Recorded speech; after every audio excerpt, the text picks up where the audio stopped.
দেশকে 4টি প্রদেশে ভাগ করার সুপারিশ করেছেন জনপ্রশাসন সংস্কার কমিশন। দুপুরে রাষ্ট্রীয় অতিথি ভবন যমুনায় প্রধান উপদেষ্টার প্রেস উইং থেকে সংবাদ সম্মেলনে এই তথ্য জানানো হয়।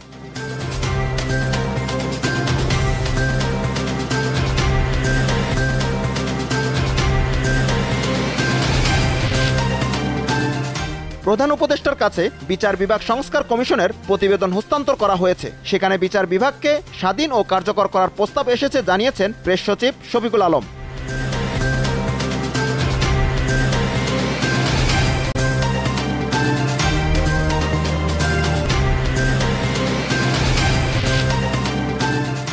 ফ্যাসিস্টরা ইতিহাস পড়ে, কিন্তু তা থেকে শিক্ষা নেয় না বলে মন্তব্য করেছেন বাংলাদেশ জামায়াতে ইসলামীর আমির ডক্টর শফিকুর রহমান।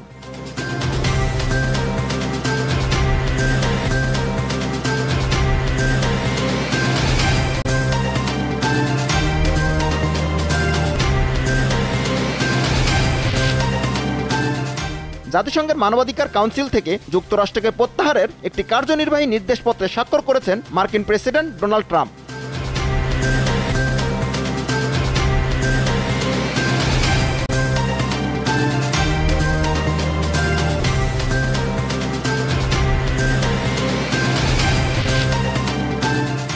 বিপিএল এর নানা অনিয়মের সঠিক বিচার না করলে আগামী আসরে দল না রাখার ঘোষণা দিয়েছেন ফরচুন বরিশাল দলের মালিক মিজানুর রহমান।